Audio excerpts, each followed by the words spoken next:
Assalamualaikum warahmatullahi wabarakatuh. Perkenalkan kami dari kelompok N005.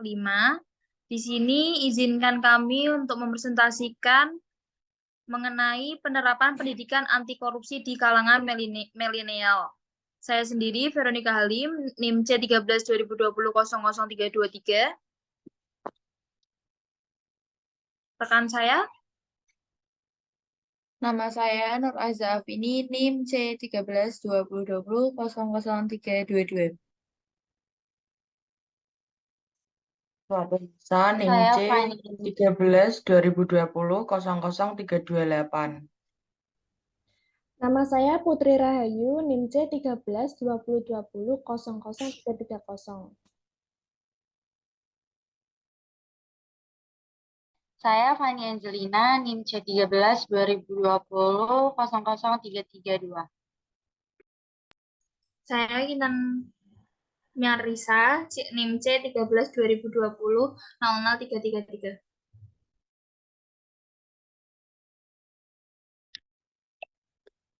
Baik, jadi kita akan membahas mengenai pemaparan materi yang sudah kita tampilkan, yaitu mengenai penerapan pendidikan anti korupsi di kalangan milenial.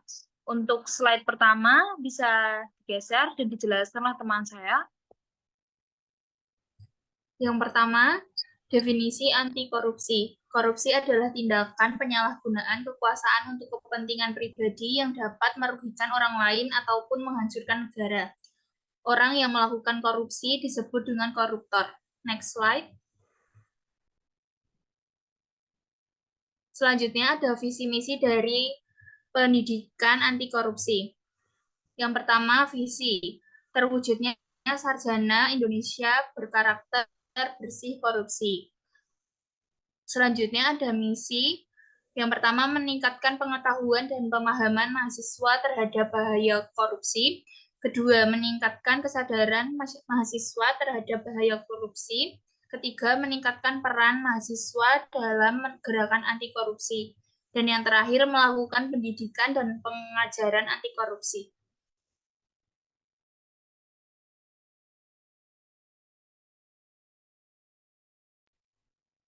Tujuan pendidikan anti korupsi. Yang pertama, membangun budaya anti korupsi di kalangan mahasiswa dengan A. Memberikan pengetahuan tentang korupsi dan pemberantasnya.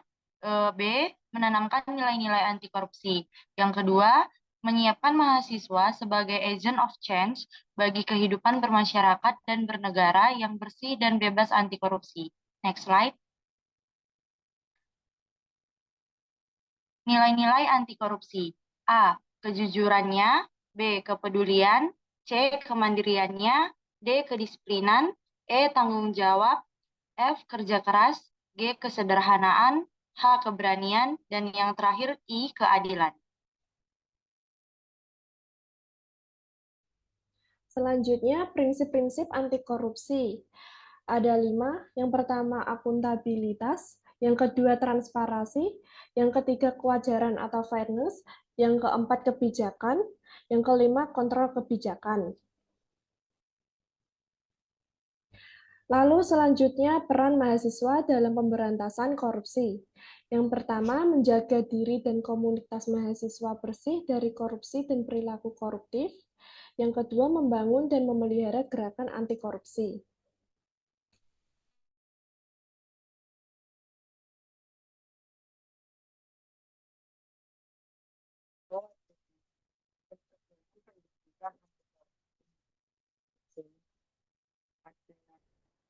Yang pertama, mewajibkan pemimpin mahasiswa untuk mengikuti pendidikan anti korupsi.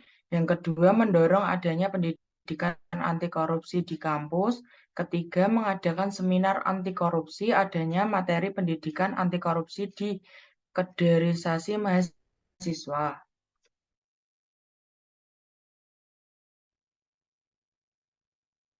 Next. Selanjutnya ada pencegahan kampanye ujian bersih. Yang pertama, pembuatan media propaganda atau baliho, spanduk, dan poster. Yang kedua, pembuatan media online untuk mengkampanyekan ujian bersih. Yang ketiga, menanamkan nilai kejujuran atau ujian bersih di kaderisasi mahasiswa.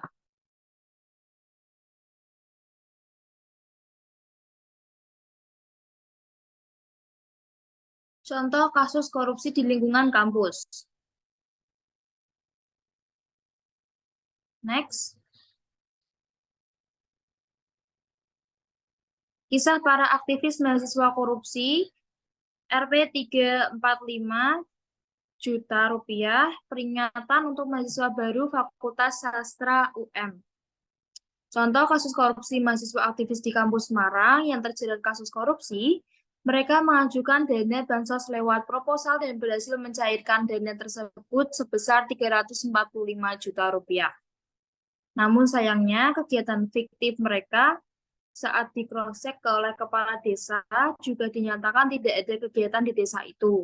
Uang hasil proposal dipakai untuk foya-foya, padahal mereka cukup kritis dan aktif ketika demo. Tapi mereka tidak cukup kritis dalam ranah tipikor dan dirinya sendiri.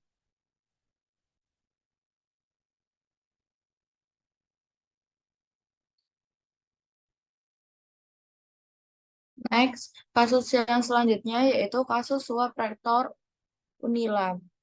Korupsi penerimaan mahasiswa baru semakin subur di tengah kapitalisme akademik. Komisi Pemberantasan Korupsi ataupun KPK menangkap Rektor Universitas Negeri Lampung, Karomani, bersama sejumlah pejabat kampus tersebut sebagai tersangka kasus suap seleksi mahasiswa jalur mandiri tahun 2022. Rektor Unila diduga mematok harga dari 100 juta sampai 350 juta untuk meloloskan mahasiswa masuk ke kampusnya. Ia mengantongi total dana suap hingga 5 miliar. Korupsi di perguruan tinggi PTN dengan kedok penerimaan jalur mandiri sudah lama menjadi rahasia umum. Proses seleksi yang cenderung tertutup membuka ruang bagi kampus untuk menerapkan praktek transaksional.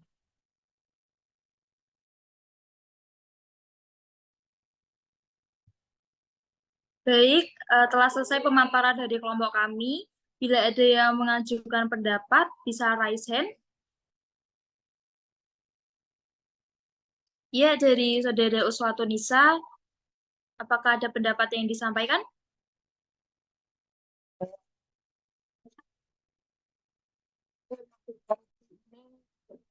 Di negara kita sudah terjadi cukup banyak ya. Ini aku ada contoh sih dari salah satu kampus terus organisasi gitu.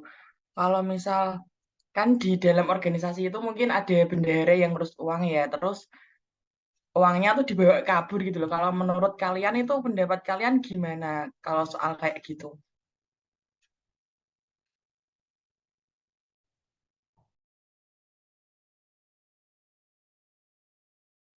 Izin memberi pendapat.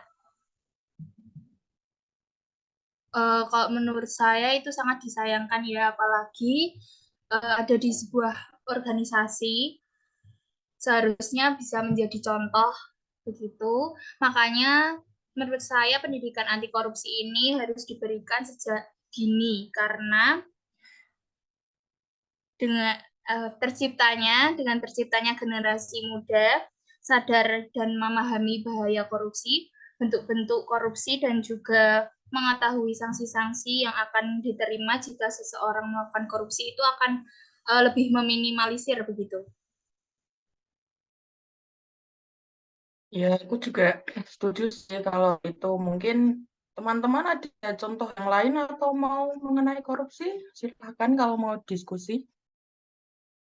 Ya, aku mau nambahin ya. Mau nambahin, izin untuk menambahkan. Ya, benar. Saya setuju dengan Kitan Marisa untuk penerapan pendidikan anti korupsi itu bisa dimulai sejak kecil, bahkan bisa dimulai sejak sekolah SD. Yang cara mewujudkan pendidikan anti korupsi di sekolah itu bisa contohnya, berbagai contoh yaitu bisa siswa berlatih melalui kantin kejujuran. Misalnya kantin kejujuran itu benar-benar eh, siswa itu ambil makanan sendiri dan membayar, yaitu dengan uang cash, yaitu dimasukkan ke eh, kotak pembayaran gitu. Nah, di situ juga untuk melatih siswa-siswa untuk kejujuran bisa aja. Terus contoh yang lain yaitu siswa berarti mengoreksi tugas sendiri atau tugas teman-temannya. Terus siswa berarti mengidentifikasi karakter kejujuran. Kemudian sekolah memberikan ekstrakurikuler khusus yaitu tentang kejujuran ataupun pendidikan di lain pelajaran tentang kejujuran juga begitu.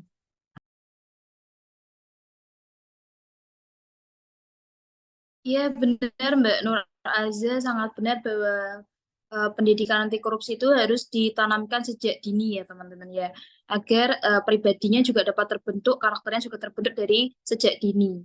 Jadi saat besar nanti kita jadi pribadi yang jujur, disiplin, dan juga menjauhi apa itu korupsi, seperti itu.